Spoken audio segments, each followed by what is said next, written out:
درود شریف کا جو سب سے پسندیدہ سیغہ ہے نا وہ وہی ہے جو ہمارے درود ابراہیمی کا پہلا جز ہے، اللہم صلی علی محمد وعلی آل محمد۔ سنن نسائی میں حدیث ہے، انٹرنیشنل نمبر کے مطابق 1293 اور ایک نمبر کے مطابق ہے 1292۔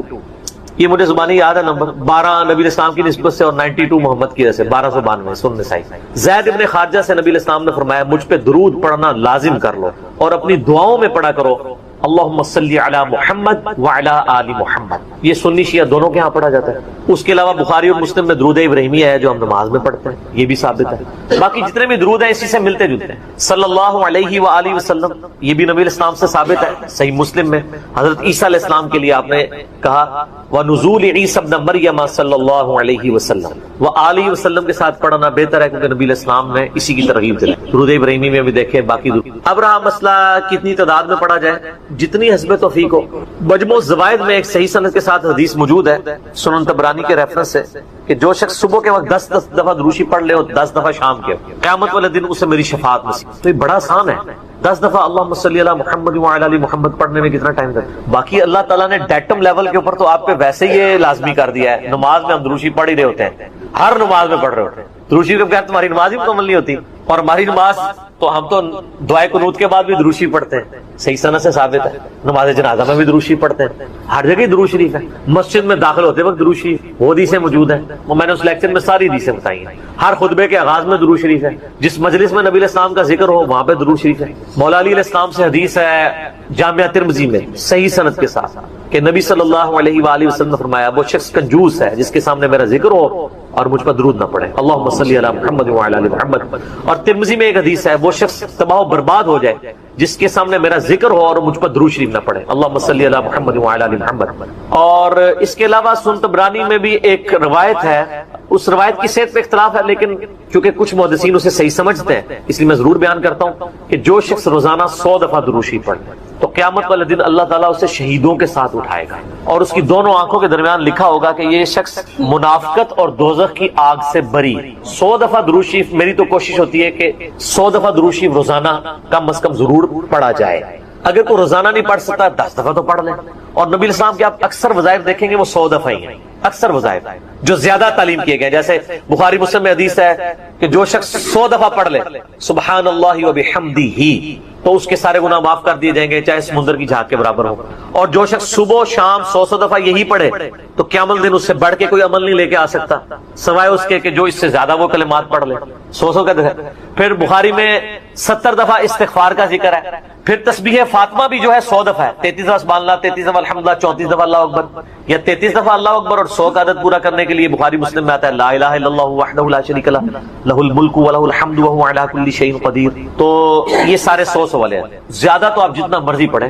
جامعہ ترمذی میں حدیث ہے قیامت والے دن میرے سب سے زیادہ نزدیک وہ شخص ہوگا جس نے دنیا میں مجھ پہ سب سے زیادہ درود شریف پڑھا ہوگا، اللہم صلی علی محمد وعلی آل محمد۔ تو سر جتنا گڑ ڈالیں گے اتنا میٹھا ہوگا، درود شریف جتنا پڑھیں اتنا ہی کام ہے، نبی علیہ السلام کے قرب کا ذریعہ۔ لیکن صرف درود شریف پہ زور ہو، نبی علیہ السلام کی تعلیمات پہ زور نہ ہو تو یہ غلط ہے۔ درود شریف کے لیے باوضو ہونا بھی شرط نہیں، یہ اللہ کا ذکر ہے اور ایسا ذکر ہے جس کے لیے کوئی پروٹوکول نہیں۔ وضو پروٹوکول ہوتا ہے نماز پڑھنے کا، عام اذکار کے لیے کوئی وضو پروٹوکول نہیں ہوتا۔ ویسے آپ نے رکھنا ہے وہ ضرور کریں لیکن ادروائز ان اذکار کا وہ پروٹوکول اس حوالے سے نہیں ہوتا۔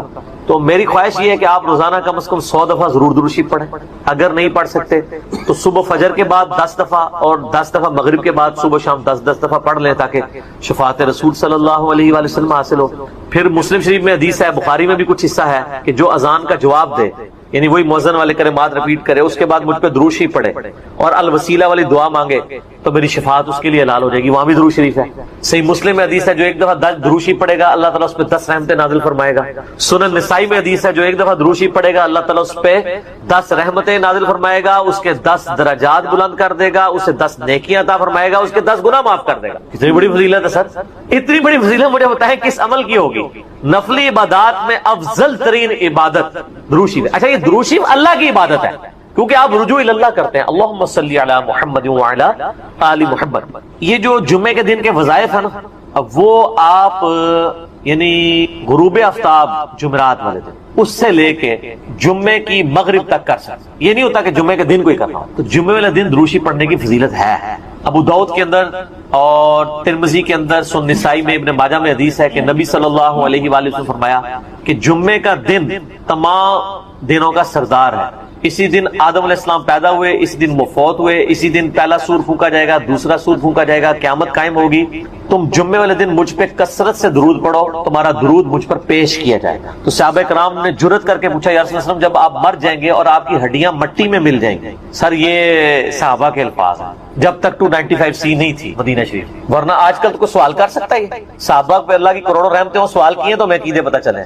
تو نبی علیہ السلام نے فرمایا کہ ان اللہ حرم علی الارض ان تأکل اجساد الانبیاء، بے شک اللہ نے مٹی پہ حرام کر دیے کہ نبیوں کے جسموں کو کھائے۔ تو نبیوں کے جسم سلامت ہیں قبروں کے، ان پر درود شریف پیش ہو۔ تو جمعے والے دن درود شریف کی خاص فضیلت ہے، جمعے والے دن ضرور 100 بار پڑھ لیا کریں۔ نبی علیہ السلام کی بارگاہ میں درود شریف پیش ہو رہا ہوتا ہے۔ وہ سنن نسائی میں حدیث ہے نا، زمین پہ کچھ فرشتے سیاحت کرتے ہیں، میرے امتیوں کا سلام مجھ تک پہنچاتے ہیں۔ اور میں نے دیکھا ہے کہ یہ حقیقت بات ہے، مسلمانوں کے جتنے مکاتب فکر ہیں ان میں سے 2 مکاتب فکر میں نے درود شریف کا بہت اہتمام دے، نبی علیہ السلام کا مبارک ذکر کرتے ہیں۔ پہلے نمبر پہ شیعہ حضرات کو کہ وہ درود شریف کا بہت اہتمام کریں، اور دوسرے نمبر پہ اہل حدیث۔ آپ عرب میں چلے جائیں، آپ وہاں پہ عربی خطبے سنیں ان کے جمعوں کے، سر اگر ایک جملے میں 3 دفعہ آ رہا ہے نا تو وہ قال النبی صلی اللہ علیہ وآلہ وسلم پورا پڑھیں گے۔ یہاں ہمارے لوگ بیان کرتے پوری تقریر، میرے حضور گئے، حضور آئے، حضور نے کیا، دوسری ایک دفعہ بھی نہیں پڑھتے کیونکہ ٹرینڈ میں نہیں۔ تو یہ ٹرینڈ سیٹ کرنا چاہیے، اور یہ بھی آپ کا کام ہے کہ جب کسی علماء سے آپ یہ سنیں کہ وہ بغیر درود شریف کے نبی صلی اللہ علیہ وآلہ وسلم کا ذکر کر رہے ہیں، تو آپ اسے بتائیں کہ یار چلو 4 دفعہ نام لیا ہے، 1 دفعہ تو درود شریف ساتھ پڑھتے ہیں۔ اور لیکن میں آپ کو بتاؤں، بزرگوں کے جب نام لیں گے نا کبھی بغیر رحمت اللہ لے کے نہیں لیں گے۔ آپ یہ دیکھیں کہ کبھی کوئی کہہ دے کہ شیخ عبد القادر جیلانی نے فرمایا، ہمیشہ کہیں گے رحمت اللہ علیہ۔ تو پھر سر ہم کیوں نہ کہیں کہ آپ بابوں کو نبی علیہ السلام سے اوپر سمجھتے ہیں، بغیر رحمت اللہ علیہ کا کبھی بھی یہ ذکر نہیں کریں گے اپنے بابوں کا، لیکن نبی صلی اللہ علیہ وآلہ وسلم کا ذکر کر دیں گے۔ تو درود شریف کا اہتمام کرنا چاہیے، نبی صلی اللہ علیہ وآلہ وسلم نے اس کی ترغیب دلائی ہے۔ یہاں پہ میں ایک مسئلہ عرض کر دوں، جو درود شریف کے دشمن ہے نا، اہل بیت کے دشمن، اب وہ اکثر اس چیز کو اٹھاتے ہیں، وہ کہتے ہیں جی یہ جو درود شریف میں ذکر ہے نا، اللہم صلی علی محمد وعلی آل محمد، یہاں آل محمد سے مراد نبی علیہ السلام کے اہل بیت نہیں ہے صرف، بلکہ پوری امت ہے، کیونکہ قرآن میں تو آل فرعون کہا گیا ہے، فرعونیوں کو، آل موسیٰ، تو یہ بھی آل محمد سے مراد ہے محمد والے نا۔ یہ کہانیاں اس وقت تک تھی جب تک کہ انجینئر صاحب کی ویڈیوز بخاری مسلم کی روشنی میں سامنے نہیں آئی تھی۔ صحیح بخاری میں یہ الفاظ ہیں کہ صحابہ کرام نے کہا، اے اللہ کے محبوب صلی اللہ علیہ وآلہ وسلم، ہم نے سلام تو آپ پہ عرض کرنا سیکھ لیا ہے، السلام علیکہ ایھا النبی ورحمۃ اللہ وبرکاتہ، نماز میں آپ ہمیں یہ بتائیے کہ ہم آپ اور آپ کے اہل بیت پر درود کیسے پڑھیں، آپ اور آپ کی آل پہ نہیں، اہل بیت۔ تو کوئی نبی علیہ السلام کا امتی جو غیر سید ہے اور وہ کہہ سکتا ہے میں اہل بیت ہوں، تو اہل بیت کے اگینسٹ آل محمد آپ نے تعلیم دی۔ درود شریف میں آل محمد سے مراد اہل بیت، نبی علیہ السلام کی جو اولاد ہے، آل علی، آل عقیل، آل عباس، آل جعفر، جو صحیح مسلم میں غدیر روم کی حدیث کے اندر موجود۔ تو یہ یہاں آل محمد سے مراد اہل البیت ہے نبی علیہ السلام۔ باقی ان پہ درود پڑھیں گے تو ہم پہ تو ویسے ہی رحمتیں نازل ہو جانی ہیں، ان کے صدقے ہم تک بھی پہنچ جائیں گی اس حوالے سے۔ تو یہ میں نے ایک ضمن مسئلہ عرض کر لیا، لوگ بیچ میں نا یہ ایک پکے چھوڑ رہے ہوتے ہیں، تو میں نے اس پہ میرا یوٹیوب پہ کلپ بھی چڑھا ہوا ہے، درود اور اہل بیت کے دشمن، تو اس میں نے بتایا تھا یہ یعنی اپنے بغض کا اظہار اس طریقے سے کر رہے ہوتے ہیں، ان کو تو کوئی چیز اس طریقے سے ہضم نہیں ہو رہی ہوتی نا، تو وہ جان بوجھ کے ایسی باتیں نکالتے ہیں۔ درود شریف پڑھیں، اور مجھے یاد ہے کہ 3-4 سال پہلے مجھے ایک بریلوی بھائی کا فون آیا، تو مجھے کہنے لگے کہ جی آپ کی ویڈیوز بہت اچھی ہیں، میں آپ کی ویڈیوز کی وجہ سے مسلک چھوڑا، سب کچھ سیکھا، آپ سے ایک ریکویسٹ کرنی ہے کہ آپ جب درود شریف پڑھتے ہیں نا تو آپ صلی اللہ علیہ وآلہ وسلم پڑھا کریں۔ تو آپ میری پرانی ویڈیوز دیکھیں تو اس میں صلی اللہ علیہ وسلم ہوتا تھا، تو میں نے اس کا پھر یہ مشورہ مانا، تو پھر میں نے آہستہ آہستہ اپنے آپ کو اس کا عادی کیا کہ وآلہ وسلم بھی کہا جائے، کیونکہ نبی صلی اللہ علیہ وآلہ وسلم کو یہ چیز پسند ہے کہ آپ صلی اللہ علیہ وآلہ وسلم کے اہل بیت کا ذکر کیا جائے، اس لیے درود ابراہیمی میں بھی اہل بیت کا ذکر کیا گیا۔ اچھا، درود ابراہیمی میں بعض لوگ کہتے ہیں یہ جو آل ابراہیم کا ذکر ہے تو آپ یہودیوں پہ درود پڑھ رہے ہوتے ہیں۔ نہیں سر، یہودیوں میں کہاں درود ہے؟ اس میں ہے کہ اے اللہ درود بھیج محمد صلی اللہ علیہ وآلہ وسلم اور ان کی آل یعنی اہل بیت کے اوپر جیسا کہ تو نے رحمت بھیجی تھی۔ مثال ہے، اب والے یہودی تو ہے ضربت علیہم الذلہ والمسکنہ، یہ تو مغضوب علیہم ہے، یعنی مراد وہ جو اہل توحید تھے بنی اسرائیل میں سے. کون؟ حضرت موسیٰ علیہ السلام، عیسیٰ علیہ السلام، یعقوب علیہ السلام، یوسف علیہ السلام، جن پہ اولاد ابراہیم تو یہ ہے نا. وہ تو اولاد ابراہیم نہیں ہے نا جس نے ابراہیم والے کام ہی چھوڑ دیے. وہ تو قرآن میں آیا کہ حضرت نوح علیہ السلام نے کہا یا اللہ یہ میرا بیٹا ہے. اللہ فرمایا اس کے تو اعمال ہی کافر والے، تیرا بیٹا ہی نہیں، بیگوٹن سن تھا. تعلیمات پہ عمل نہ کرنے کی وجہ سے اللہ تعالیٰ نے بیگوٹن سن ہونا، صلبی بیٹا ہونے کا بھی انکار کر دیا. تو یہاں پہ میں سیدوں سے بھی ریکویسٹ کروں گا کہ مہربانی کریں امت کے اوپر، اگر نوح علیہ السلام کا بیٹا ان کے طریقے پہ نہ چلے تو وہ ان کی آل سے فارغ ہے، اور آپ لوگ جو ہیں وہ چرچ کے اڈے چلا رہے ہوں، شراب کے ڈیرے چلا رہے ہوں. مجھے اگلے دن ایک بھائی کی کال آئی ہمارے ادھر ہی جرمنی سے، وہ خود شیعہ تھے اور وہ رو رہے تھے کہ یار اس وقت اہل بیت کے خلاف ایک پوری مہم کھڑی کی گئی. آپ کو پتا ہے نا یہاں پہ امیر شام کے نام کے نعرے بھی لگوائے گئے. تو میں نے کہا کہ ہم نے تو کاؤنٹر نیریٹو کھڑا کر دیا اس کے. تو بتانے لگے ایک کسی شیعہ ذاکر پورے اس ایک کمیونٹی کے بارے میں، وہ کہتے ہیں ہم ان کو ملینز آف روپیز سالانہ دیتے تھے، لیکن بعد پتا چلا کہ وہ تو شرابیں پیتے ہیں اور عیاشیاں کرتے ہیں. وہ کہتے ہیں یہ اہل بیت کے نام کے اوپر جب اہل بیت کے دفاع کی باری آئی ہے تو یہ خود کون سے کرتوت کر رہے ہیں. اب الحمدللہ اہل تشیع کے اندر بھی اویئرنس آ رہی ہے، جیسا کہ بریلویوں کے اندر اویئرنس آئی کہ پیروں فقیروں نے ہمیں دھوکے میں رکھا ہوا ہے، یہ ہمارے نذرانوں سے یاشیاں کر رہے ہیں. یہی آپ کو یاشیاں شیعہ کے ہاں ذاکرین میں بھی نظر آئیں گے. وہ سارے وہ والے کام کر رہے ہوں گے، اچھے لوگ بھی ہیں لیکن برے لوگ بھی بیچ میں. تو ایسے لوگوں کو ممبروں پہ نہ آنے دیں، ان لوگوں کا خرچہ نہ اٹھائیں، اور یہ جو سید کے نام کے اوپر عزتیں ویل کر رہے ہیں نا اس صورت میں کریں جب واقعی ان کے کام بھی ہوئی. اگر کام ان کے نبی علیہ السلام کے دشمنوں والے ہیں تو ہم ان کی رسپیکٹ. میرا اپنا میکینیکل انجینئرنگ کی یعنی کلاس فیلو تھا یونیورسٹی میں، قادیانی تھا اور سید تھا. اس کے نام کے اندر تھا، میں اب نام نہیں اس کا لیتا، وہ ایک بالکل پرسنل بات ہو رہی. تو اس کا سید فلاں شاہ پورا نام تھا. کتنا ایسا تو ہمیں پتہ ہی نہیں چلا، تو بعد میں قادیانی تھا. اب کیا ہمارے اہل تشیع کے ہاں جو سید ہیں اس کو سید ماننے کے لیے تیار ہو جائیں گے؟ نسل تو ہے نا، جینز تو ہے نا. وہ کہیں گے نہیں تعلیمات چھوڑ دو. تو سر آپ تعلیمات چھوڑ دیں اور آپ ہمیں کہیں کہ آپ امتی ہو. سر ہم امتی سیدوں کے نہیں ہیں، امتی تو نبی علیہ السلام کے لیے. یار مولا علی بھی کبھی، مولا علی نے یہ دعویٰ نہیں کیا کہ یہ میری امت ہے، وہ بھی اپنے آپ کو غلام محمد ہی کہتے تھے. آپ شیعہ کا جو سلوگن دیکھیں وہ تو بالکل ٹھیک ہے، محمد اور آل محمد. آل علی نہیں کہتے ہیں، علی نہیں سر، سینٹرڈ پوائنٹ محمد صلی اللہ علیہ وآلہ وسلم کی ذات ہے. جس کی جو بھی عزت ہے وہ نبی علیہ السلام کی نسبت کی ہوتی ہے، جس کا جو بھی مرتبہ ہے وہ ان کی نسبت. اگر نبی علیہ السلام کو بیچ میں سے نکال دیتے ہیں پھر کوئی شخص کوئی مرتبہ ویل نہیں کرتا. تو محمد اور آل محمد، حالانکہ دیکھیں اولاد علی ہے لیکن نام کیا بولا جاتا ہے؟ آل محمد. کیوں؟ یہ اللہ نے رشتہ کروایا ہے. سنن نسائی میں صحیح سند کے ساتھ حدیث ہے، پہلے حضرت ابوبکر نے رشتہ مانگا تھا نبی علیہ السلام سے سیدہ فاطمہ کے لیے، جب تک کہ حضرت ابوبکر خود سسر نہیں بنے تھے. نبی علیہ السلام نے کہا میری بچی چھوٹی ہے. پھر حضرت عمر نے مانگا، فرمایا چھوٹی ہے. پھر حضرت علی نے مانگا تو رشتہ کر دیا، کیونکہ اللہ نے وحی کے ذریعے بتایا تھا کہ آپ کی اولاد یعنی جو آل محمد ہے وہ اولاد علی ہوگی. یہ سر آسمانی رشتہ طے ہوا ہے، یہ چھوٹا معاملہ نہیں ہے. تو اس لیے جو لوگ اولاد علی ہیں اور اہل بیت ہونے کا دعویٰ کرتے ہیں، خدا کے لیے اہل بیت کے نام کے اوپر آپ داغ نہ اور دھبا نہ بنے، بلکہ ان کی تعلیمات کو بھی آگے لے کے. درود جو ہے نا یہ بیسیکلی تو فارسی زبان کا لفظ ہے، کسی کے لیے یعنی دعائے رحمت کرنا. عربی میں جو اس کے لیے اپروپریٹ ورڈنگ آتی ہے وہ صلاۃ و سلام ہے. صلاح دعا کرنے کو مختلف معنی، میں آپ کو اصطلاحی معنی بتا رہا ہوں، اور سلام اردو میں بھی استعمال ہوتا ہے کسی کے لیے سلامتی کی دعا کرنا. تو درود شریف بیسیکلی یہ ہے کہ آپ نے اللہ کے محبوب صلی اللہ علیہ وآلہ وسلم کے لیے دعائے رحمت کرنی، اور اس کا حکم اللہ تعالیٰ نے قرآن حکیم میں دیا ہے. سورۃ الاحزاب کی آیت نمبر 56 ہے. اعوذ باللہ من الشیطان الرجیم. اللہ الرحمن ان اللہ وملائکتہ یصلون علی النبی یا ایھا الذین آمنوا صلوا علیہ وسلموا تسلیما. اللہم صل علی محمد وعلی آل محمد کما صلیت علی ابراہیم وعلی آل ابراہیم انک حمید مجید. اللہم بارک علی محمد وعلی آل محمد کما بارکت علی ابراہیم وعلی آل ابراہیم انک حمید مجید. تو اس کا حکم آیا، اور باقی احادیث میں تو پھر درود شریف کے جو فضائل آئے ہیں وہ تو سر زندگیاں چاہیے اس کو بیان کرنے کے لیے. افضل ترین نفلی عبادات میں صحیح مسلم میں حدیث ہے، اللہ کے محبوب صلی اللہ علیہ وآلہ وسلم نے فرمایا کہ جو شخص مجھ پر ایک دفعہ درود شریف پڑھے گا، صلاۃ پڑھے گا، تو اللہ تعالیٰ اس پہ 10 دفعہ درود پڑے گا، 10 دفعہ رحمتیں اس پہ نازل کر. تو اللہ کی رحمت 10 دفعہ اللہم صلی علی محمد وعلی آل محمد.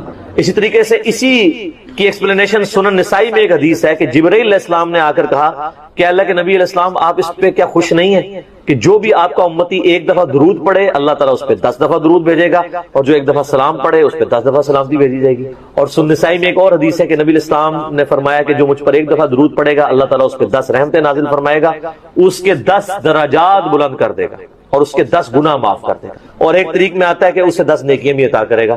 ہماری کئی عبادات کا حصہ درود شریف کو بنا دیا گیا. جامع ترمذی میں حدیث ہے، کنجوس ہے وہ شخص، مولا علی نے یہ روایت کی ہے، جس کے سامنے میرا ذکر ہو اور مجھ پر درود نہ پڑے. اللہم صلی علی محمد وعلی آل محمد. ترمذی اور مسند احمد میں حدیث ہے، تباہ و برباد ہو جائے وہ شخص کہ جس کے سامنے میرا ذکر کیا جائے وہ مجھ پر درود نہ پڑے. اللہم صلی علی محمد وعلی آل محمد. اور یہ تو ڈیٹیل آتی ہے پھر وہ مستدرک الحاکم میں. نبی علیہ السلام وہ ایک سیڑھی پہ چڑھے، کہا آمین، دوسری پہ، تیسری پہ. تو صحابہ نے کہا یہ آپ نے آمین کیوں کہا؟ تو کہا کہ جبرائیل علیہ السلام میرے پاس آئے تھے، انہوں نے کہا تباہ و برباد ہو جائے وہ شخص، ناک خاک آلود ہو اس کی کہ جو آپ کا ذکر سنے اور درود شریف نہ پڑھے. تو میں نے کہا آمین، اللہم صلی علی محمد وعلی آل محمد. دوسری سیڑھی پہ انہوں نے کہا کہ برباد ہو جائے وہ شخص جو ماں باپ دونوں کو یا دونوں میں سے کسی ایک کو بوڑھی حالت میں پائے اور ان کی خدمت کر کے جنت نہ کما سکے. تو میں نے کہا آمین. اور تیسری سیڑھی پہ انہوں نے کہا جو رمضان کا مہینہ پائے اور اپنی مغفرت نہ کروا سکے تو تباہ و برباد ہو جائے وہ شخص. تو میں نے کہا آمین. مسند احمد میں ایک بڑی عجیب حدیث ہے، رکت انگیز. نبی علیہ السلام نے فرمایا جو لوگ کسی مجلس میں شریک ہوں اور بغیر اللہ کا ذکر اور درود کیے کسی بھی مجلس میں ذکر و درود کے بغیر وہاں سے اٹھ جائیں، ایسے لوگ جنت میں بھی داخل ہو گئے نا، وہاں بھی انہیں حسرت ہوگی اس مجلس پہ جو بغیر ذکر و درود. اللہم صلی علی محمد وعلی آل محمد. تو یہ تو اتنے فضائل ہیں کہ آپ بیان کرتے جائیں، یہ تو یعنی نہ ختم ہونے والے ہیں، ان کا کوئی اینڈ نہیں ہے. تو درود اور سلام، صلاۃ و سلام، یہ اللہ تعالیٰ کی طرف سے امت کے لیے ایک بہت بڑا تحفہ ہے. اور اس حوالے سے اگر آپ بخاری مسلم کھولیں نا تو آپ کو ایک حدیث ملے گی. جب یہ آیت نازل ہوئی نا ان اللہ و ملائکتہ یصلون علی النبی، تو صحابہ نے کہا یا رسول اللہ ہم نے آپ پر سلام تو سیکھ لیا ہے جو بخاری مسلم میں آتا ہے تشہد، السلام علیکہ ایھا النبی ورحمۃ اللہ وبرکاتہ. آپ ذرا درود بھی سکھائیں. بخاری کے ایک طریق میں آپ ہمیں درود سکھائیں جو ہم محمد اور اہل بیت محمد صلی اللہ علیہ وآلہ وسلم پر پڑھیں. تو پھر آپ نے درود ابراہیمی تعلیم کیا. اور مسلم کے ایک طریق میں آتے ہیں آپ تھوڑی دیر خاموش ہو گئے. صحابہ کہتے ہیں اتنی دیر خاموش رہے کہ ہم نے یہ گمان کیا کاش سوال کرنے والا سوال نہ کرتا. پھر آپ نے تھوڑی دیر بعد کہا کہ وہ سوال کرنے والا کدھر ہے جو درود کا سیگا پوچھ رہا تھا. پھر آپ نے درود، یعنی آپ علیہ السلام پہ وحی نازل. یہ درود ابراہیمی نبی علیہ السلام کو اللہ نے وحی کے ذریعے تعلیم فرمایا. دیکھیں نا جی، درود ابراہیمی وحی کے ذریعے بتایا گیا ہے، اس لیے درود ابراہیمی سے محبت کیا کریں. یہ کوئی وابی درود نہیں ہے. درود نہ سنی ہوتا ہے نہ شیعہ، اور سید بھی نہ سنی ہوتا ہے نہ شیعہ. سید ہوتا ہے اور اسے سید ہی رہنا چاہیے. سنی شیعہ کی تفریق سے اوپر وَسَمَّاكُمُ الْمُسْلِمِينَ مِن قَبْلُ وَفِي هَذَا. نبی علیہ السلام کا اپنا خطبہ صحیح مسلم کے اندر موجود ہے. جابر بن عبداللہ کہتے ہیں، اور یہ حدیث امام باقر علیہ السلام نے روایت کی ہے جابر بن عبداللہ سے، اور امام باقر سے بیان کیے امام جعفر صادق نے. 2005 نمبر ہے صحیح مسلم میں کہ نبی علیہ السلام جب بھی خطبے کے لیے کھڑے ہوتے تو آپ صلی اللہ علیہ وآلہ وسلم فرماتے کہ میں اور قیامت اس طرح ساتھ بھیجے گئے جیسے یہ دو انگلیاں درمیان والی اور شہادت کی انگلی جوڑ کے، کیونکہ آپ علیہ السلام کے بعد تو اب صرف قیامت ہی آنی ہے. پھر آپ علیہ السلام یہ بھی پڑھتے اما بعد فإن خیر الحدیث کتاب اللہ، آگاہ ہو جاؤ اس کے بعد کہ سب سے بہترین کلام اللہ کی کتاب ہے. وخیر الہدی ہدی محمد صلی اللہ علیہ وآلہ وسلم، اور ہدایت یافتہ راستہ محمد صلی اللہ علیہ وآلہ وسلم کا ہے. وشر الامور محدثاتها، اور بدترین کام وہ ہیں جو دین میں نئے داخل کیے جائیں. وکل محدثۃ بدعہ وکل بدعۃ ضلالہ وکل ضلالۃ فی النار. سنن نسائی میں پوری ڈیٹیل ہے کہ تمام بدعتیں گمراہیاں ہیں، گمراہیاں تمام کی تمام دوزخ میں لے جانے والی. اور اس کے علاوہ بھی صحیح مسلم میں ہے نا وہ نحمدہ ونستعینہ ونستغفرہ ان الحمد للہ نحمدہ ونستعینہ ونستغفرہ ونعوذ باللہ من شرور انفسنا ومن سیئات اعمالنا من یہدہ اللہ فلا مضل له ومن یضلل فلا ہادی له واشهد ان لا الہ الا اللہ وحدہ لا شریک له واشهد ان محمدا عبدہ ورسولہ. بلکہ صحیح مسلم میں حدیث ہے جس خطبے میں شہادت نہ پڑھی جائے وہ ناقص ہے. شہادت یہ والی اشہد ان لا الہ الا اللہ وحدہ لا شریک له واشهد ان محمدا عبدہ ورسولہ. تو اس کے علاوہ آپ صلی اللہ علیہ وآلہ وسلم سورہ نساء کی پہلی آیت تلاوت کیا کرتے تھے، یا ایھا الناس اتقوا ربکم الذی خلقکم من نفس واحدہ اس کے علاوہ اور آیات بھی آتی ہیں، سورۃ الاحزاب کی آیات بھی آتی ہیں، ترمذی میں وہ روایت کمزور ہے، لیکن مسلم شریف میں ایک ہے سورۃ الحشر کی آیات بھی آپ کچھ تلاوت کیا کرتے تھے کہ اے ایمان والو اللہ کا تقوی اختیار کرو اور ہر جان دیکھے کہ اس نے مستقبل کے لیے، قیامت کے دن کے لیے کیا بھیجا ہے، یہ والی آیت تلاوت کرتے تھے۔ اور سر اس سے بڑھ کر نبی الاسلام کی تقریر کیا ہوتی تھی وہ زیادہ امپورٹنٹ ہے۔ وہ صحیح مسلم میں موجود ہے کہ نبی الاسلام جمعے کے 2 خطبے ہوتے تھے اور دونوں کے درمیان تھوڑی دیر بیٹھتے تھے اور دونوں خطبے کھڑے ہو کے دیتے تھے اور اس میں لوگوں کو واعظ و نصیحت کرتے تھے اور قرآن سناتے تھے سر۔ اور مسلم شریف میں حدیث ہے کہ نبی الاسلام کے ہر جمعے کے خطبے میں سورہ قاف ہوتی ہے، سورت نمبر 50، سورۃ الکہف ہے نا، 15ویں سے شروع ہو کے 16ویں میں، یہ 26ویں پارے میں چھوٹی سی سورہ قاف جس میں میرا مسئلہ نمبر 59 ہے، منکرین خدا کو دلائل کے ذریعے دعوت، تو وہ سورت آپ صلی اللہ علیہ وآلہ وسلم، اور یہ یقین کریں بڑی پرفیکٹ ہے فکر آخرت کے اعتبار سے، وہ سورت آپ پڑھتے تھے۔ پھر صحیح مسلم میں حدیث ہے کہ انسان کے فقیہ ہونے کی نشانی یہ ہے کہ اس کی نماز جمعے کی لمبی ہو اور خطبہ مختصر ہو، اور پھر اس کے آگے الفاظ ہیں کہ بعض خطبے تو جادو کا سا اثر رکھتے ہیں، سحر کا۔ یہاں کیا ہوتا ہے الٹ، نماز چھوٹی، صرف اہل حدیث ہیں جو صحیح نماز پڑھ رہے ہوتے ہیں، باقی تو مغرور لا رہے ہوتے ہیں، وہ چھوٹی کیوں پڑھاتے ہیں؟ تقریر اتنی لمبی کر چکے ہوتے ہیں کہ انہوں ڈر لگا ہوتا ہے کہ یار جلدی فارغ کریے۔ سر 1:30 بجے جمعے کا ٹائم ہے تو 1:30 بجے مولوی جو ہے نا وہ تھوڑا سا گرم ہونا شروع ہوتا ہے اور جا کے 1:50 کے اوپر جا کے جماعت کھڑی کرتا ہے، تو جماعت میں اس کو پھر ٹینشن پڑی ہوتی ہے، میں پہلے ہی 20 منٹ لیٹ ہوں، نماز کا رگڑا نکال دیتا ہوں۔ حالانکہ میں نے تقریباً 1.5 سال ایک بریلویوں کی مسجد میں جمعہ پڑھایا، اس زمانے میں 2000 کے اندر بات ہے، 2000 سے لے کے 2001 تک میری یعنی نماز جمعے کا ٹائم 1:30 بجے تھا، میں 1:20 کے اوپر تقریر ختم کر دیتا ہوں سنتوں کے وقفے کے لیے، اور جب تقریر ختم کرتا تھا تو اس کے بعد ظاہر ہے وہ حنفی طریقے سے اس وقت پڑھتے تھے نا، سنتوں کے وقفے بعد 1:25 پہ عربی خطبہ شروع کیا، اور بعض اوقات 1 منٹ انتظار کرنا پڑتا تھا کہ وہ پوری 1:30 ہو تو جماعت کھڑی کرتی، 31 32 والی کہانی ختم نہ، وہ کہانی ختم، ٹھیک ہو گیا۔ یہ سر آج ایک کلپ آ رہا ہے مارکیٹ، وہ فرحان بھائی نے تیار کر لیا، وہ انشاءاللہ تعالی انقریب لانچ ہونے والا ہے، وہ نا ہی نہ ہے اور اسے نہ 2 آ رہی ہے نا، وہ کلپ ہے نا، مفتی صاحب نا، مفتی صاحب ہیں انہوں نے تعریف کی حدیث کی، اور ظاہر ہے ان کا بھی قصور نہیں، ان کے بزرگوں نے تعریف کی ہے تو ہم نے اس کی تھوڑی سی انجینئرنگ کر دی ہے، تو وہ کلپ ہے نا۔ تو سر نا اس ٹائم بھی انتظار کرتے تھے پورے 1:30 ہو جماعت کھڑی۔ اچھا 2 یا 3 جمعے ہی گزرے تھے سر، لوگ جو ہے نا 1 بجے مسجد میں آ جاتے تھے، تقریر خیر اس ٹائم بھی میری اسپیکنگ پاور تو تھی، کہانیاں بھی بڑے اچھے طریقے سے کرا لیتا تھا، اچھا اون بھی کرا لینا، لیکن اون کرا کے پھر انجینئرنگ کرنا، اردو صرف کہانی ہی ہونی ہے، حالانکہ انجینئرنگ میں نے کی ہوئی تھی اس میں۔ تو یہ مطلب انسان کو اس معاملے میں احتیاط کرنی چاہیے، یعنی علماء جو ہے وہ خام خواہ گھسیٹتے رہتے ہیں، تو قرآن پڑھ کے سنائے، ایک طرف سے قرآن شروع کریں۔ ان لوگوں نے تو 12 تقریریں کتاب مارکیٹ سے خریدی بھی ہے، ہر 12 جمعے کے بعد وہ ریپیٹ ہو جاتی ہے، ٹھیک ہے۔ اس کی بجائے کیا کریں، قرآن ترجمے والا لے لیں اپنے فرقے کا، بریلوی ہیں تو احمد بریلوی صاحب کا لے لیں، دیوبندی ہیں تو اشرف تھانوی صاحب کا لے لیں، اہل حدیث ہے جونا گھڑی صاحب کا لے لیں، اہل تشیع ہے تو سید فرمان علی شاہ صاحب کا لے لیں۔ سر 2-3 صفحے پڑھ کے بتا دینا قرآن کے، تو ان کو وہ بےچارے پریشان ہوئے ہوتے ہیں، بےچارے نئے خطیب نا جی، وہ پھر جمعہ آ گیا ان کی تقریر کریے، کوئی لوگ بھی سن کے آپ کو کوئی نواں موضوع کرنا ہے، آپ تو لوگ ایجوکیٹ ہو چکے ہیں جی، اور یوٹیوب کی وجہ سے، اور لوگوں کو یہ شعر بھی پتا ہے کہ نام ہے بابی، نام ہے بابی، میں ہوں مسلم علمی کتابی۔ کئی لوگ تو اب کہتے ہیں سر جمعہ پڑھنے کا مزہ ہی نہیں آتا، ہر چیز ہی کہانی لگتی ہے، وہ ہے ہی وہ پہلے بھی کہانی سی، لیکن چونکہ تمہیں پتہ نہیں سی کہ کہانی ہے، ٹھیک ہے، تو وہ بڑی مشکل سے لوگ سنتے ہیں۔ تو اب طریقہ یہ ہے کہ سر آپ کہانی کے بجائے ان کو کہ سر قرآن ترجمے سے شروع کر لیں، یار قرآن پاک اتنی موٹی کتاب ہے کہ یہ ان کو کئی سال چاہیے ختم کرنے کے لیے۔ آلموسٹ جو عام یہ نارمل قرآن ہے آپ یہ دیکھیں، یہ آلموسٹ 600 صفحوں، تو اگر یہ ہر جمعے کے خطبے میں صرف 2 صفحے بھی پڑھیں، ٹھیک ہے، تو سال میں کتنے جمعے آئیں گے؟ 52، تو تب بھی 1/3 قرآن بھی نہیں ختم ہوگا، ٹھیک ہے، کتنا ہوگا؟ 100۔ 6 سال بعد سر خطبہ ریپیٹ ہوئے گا، دیکھ لو، کیونکہ 1 سال میں 100 صفحے پورے ہوئے تو 6 سال کے اندر 600 صفحے پورے ہوں گے، اور اگر اس کو صحیح طریقے سے بیان کیا جائے تو 1 صفحہ بھی نہیں سر مکمل ہوتا۔ آپ دیکھتے ہیں ہماری تفسیر ایک آیت کے اوپر میں نے بعض کا 6 گھنٹے کے لیکچرز ہیں، تو قرآن کو، اور نبی علیہ السلام کا خطبہ جمعہ قرآن تھا، اور وہاں یہ ایڈوانٹیج تھا کہ بیان کرنے والا بھی عربی تھا، سننے والے بھی عربی تھے، نہ ترجمے کی ضرورت تھی، نہ تفسیر اس طرح کرنے کی، ڈائریکٹ بات کی دل کے اوپر ہوتی۔ اب ہمیں ذرا ترجمہ بھی کر کے بیان کرنا پڑتا ہے، تو نبی علیہ السلام کے جمعے کا خطبہ تذکیر ہوتی تھی، نصیحت، اور نصیحت کس کے ذریعے؟ قرآن کے ذریعے۔ اور مزے کی بات ہوں جو سورہ قاف ہے نا، صحیح مسلم میں اوپر تلے 4 حدیثیں ہیں. وہ صحابیہ کہتی ہیں کہ نبی علیہ السلام چونکہ ہر جمعے میں پڑھتے تھے, مجھے زبانی یاد ہوگی سن کے سورہ قاف, اور سورہ قاف کی ہی آخری آیت ہے فذکر بالقرآن من یخاف وعید.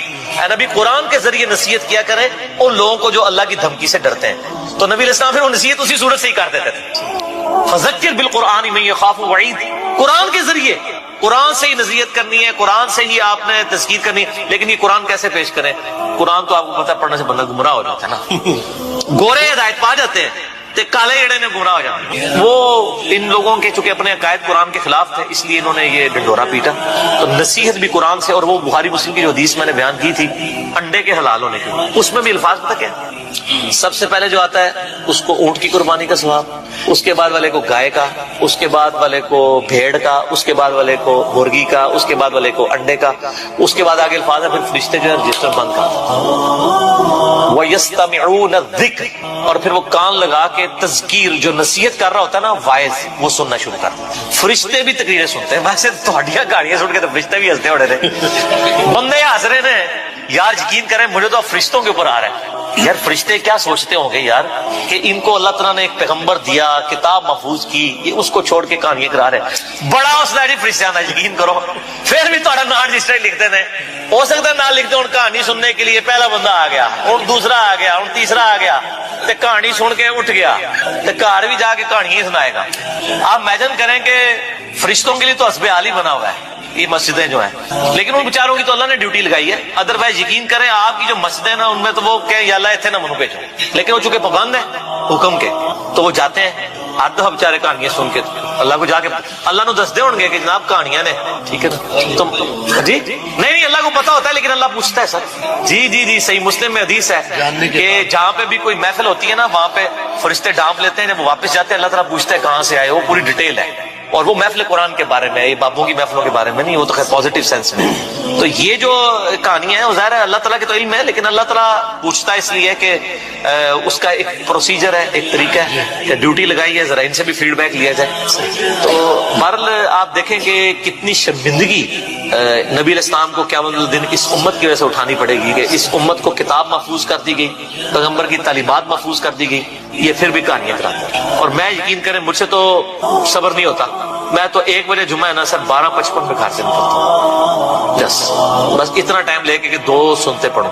اس میں بھی بعض کا 1-2 جملے اتنے کوفت والے آخری منٹ میں بھی پڑھ جاتے ہیں دماغ میں کہ بندہ کہتا ہے یا تو پھر یہ اصلاح کرے نا سر. تو صحیح مسلم میں حدیث ہے کہ مؤمن وہ ہے کہ جو برائی دیکھے تو ہاتھ سے روکے, ہاتھ سے نہیں روک سکتا, زبان سے روکے, اگر زبان سے بھی نہیں روک سکتا دل میں برا جانا, لیکن ساتھ کا دل والا معاملہ ہے ذالک اضعف الایمان, یہ سب سے لوز درجہ ہے. جی تو ہم تو ہیں بھائی حسینی, ٹھیک ہے نا جی, تو ہم تو کہتے ہیں بھی اس کو کم از کم زبان سے روکیں, اور ہم تو زبان سے بھی کسی کو روکیں تو یہ ڈر لگتا ہے کہ وہ ضد میں نہ آ جائے. تو اس لیے پھر بہتر ہے کہ نہ سنیں اور نہ وہ کرنا پڑے. میں کسی کو یہ مشورہ نہیں دیتا, آپ لوگ سنیں اور لوگوں کو بتائیں. آپ کے اصلاح کرنے سے کوئی برا نہیں منائے گا, میرے ذرا کرنے سے ذرا, میں آپ کو پتا ہے نا پھر ایک جو ہے وہ بریکٹ والا مشہور ہو چکا ہوں انورٹڈ کاماز میں, تو اس لیے میرے لیے تو مشکل ہو جاتا. تو میں جو ادھیڑ عمر کے جو بزرگ ہیں نا ان سے ریکویسٹ کر کے نا تو اپنی معروضات پہنچاتا رہتا ہوں خطبات تک کہ یہ جو کہانی کرائی تھی ان کو بتائیں کہ یہ کہاں لکھی ہوئی ہے. کیونکہ جو سفید داڑھی والے ہیں ان کے ساتھ کم از کم مولوی بدتمیزی نہیں کرتے, سن لیتے ہیں, بات مان بھی لیتے ہیں. ہم لوگ بات کریں تو وہ برا مان جاتے ہیں, میں تو ویسے ہی کرنے جوگا نہیں ہوں. اور آپ لوگ بھی, آپ میں سے بھی اکثر وہ کو بات کریں اور کہتے ہیں پتہ لگے کہ اسٹیشن بھی بول رہے ہیں, ٹھیک ہے. یہ جو چھوڑ دیں جناب, جہاں بھی آپ یعنی یہ ہمارے بھائی ہیں ساہیوال میں, وہ بتا رہے تھے وہ کسی مسجد میں چلے گئے تو وہاں پہ کوئی مولانا صاحب نا یعنی درس دے رہے تھے. تو ظاہر آپ جو ہماری ویڈیوز دیکھتے ہیں ان کو تو پتا ہوتا ہے نا مطلب یہ کیا سچ ہے اور کیا یہ کہانی کروا رہے ہیں. تو جناب وہ درس دے کے جب وہ فارغ ہوئے نا تو انہوں نے کہا جی یہ جو آپ نے بیان کیا ہے تو یہ کہاں پہ لکھا ہوا ہے, کوئی اس کا کوئی حدیث, کوئی ریفرنس, اور یہ وہ. تو جب یہ کوئی بات پوچھ رہا ہو آج کے زمانے میں اور ساتھ اس کی غلطی سے اس کے منہ سے نکل جائے, یہ ہمارے لوگوں سے بڑی غلطی ہوتی ہے, وہ کہتے ہیں اس حدیث کا انٹرنیشنل نمبر بھی بتا دیں. بس یہ بولنے کی دیر ہے, اور لگتا ہے مجھے پتا لگ گیا تو کہڑے اسٹیشن تو بول رہا ہے, تو نہیں سننا ہے, جس مرضی اسٹیشن سے کوئی بول رہا ہے. ہم تو آپ سے اللہ نبی کی بات پوچھ. سیدنا ابراہیم علیہ السلام کو جب آگ میں پھینک رہے تھے نا تو ابراہیم علیہ السلام نے اس وقت کہا تھا حسبنا اللہ و نعم الوکیل, ہم نے اللہ ہی پر بھروسہ کیا اور وہی بہتر کارساز ہے. اور تمہارے نبی صلی اللہ علیہ وسلم کو بھی جب مصیبت اور پریشانی آتی تھی وہ بھی پڑھا کرتے تھے حسبنا اللہ و نعم الوکیل. ہم نے اللہ ہی پر بھروسہ کیا اور وہی بہتر کارساز ہے. اور یہ جو انہوں نے کہا کہ نبی صلی اللہ علیہ وسلم بھی یہ کہتے تھے, اس کا ذکر الحمدللہ قرآن میں بھی موجود ہے, اس سے بھی بڑھ کر سورہ آل عمران کی 173 نمبر آیت میں ہے کہ جب نبی صلی اللہ علیہ وسلم اور اہل ایمان کو یہ خبر پہنچی کہ کافر ان کے خلاف سازشیں کر رہے ہیں تو نبی اور اہل ایمان نے پکارا حسبنا اللہ و نعم الوکیل. اسی طریقے سے آپ لا الہ الا انت سبحانک انی کنت من الظالمین, یا حسبنا اللہ و نعم الوکیل, یا حی یا قیوم برحمتک استغیث, جو بھی وظیفے پڑھیں نا, ایک دفعہ ان وظیفوں کو جب آپ الگ سے دعا مانگ رہے ہوں اس وقت اس کو آپ اپنی زبان میں بھی دہرائیں. اور اس کے لیے کوئی تسبیح نہیں کھینچنے کی ضرورت کہ آپ نے اتنے 100 دفعہ پڑھنا ہے. تسبیح تو ویسے ٹھیک ہے, وہ آپ استعمال کر سکتے ہیں, لیکن آپ چلتے پھرتے اٹھتے بیٹھتے ہر وقت جس حالت میں بھی, اور صحیح مسلم میں حدیث ہے کہ یہ جو وظائف ہیں ان کے لیے تو کوئی وضو بھی کیا غسل بھی پروٹوکول نہیں ہے. ہم عائشہ کہتی ہیں نبی صلی اللہ علیہ وسلم حالت جنابت میں بھی اللہ کو یاد کر لیا کرتے تھے. صحیح مسلم میں حدیث موجود ہے. اور جو قرآن میں بھی دعائیں یا اذکار آئی ہیں نا, جب آپ حالت جنابت میں بھی اس کو کریں گے نا تو اس پہ قرآن کا حکم نہیں لگے گا. تو جامعہ ترمذی اور ابو داؤد میں جو حدیث ہے کہ حضرت علی کہتے ہیں نبی صلی اللہ علیہ وسلم کو حالت جنابت کے علاوہ کوئی اور حالت قرآن پڑھنے سے مانے نہیں ہوتی تھی, تو اس سے مراد قرآن کی تلاوت ہے. اگر قرآن کی دعائیں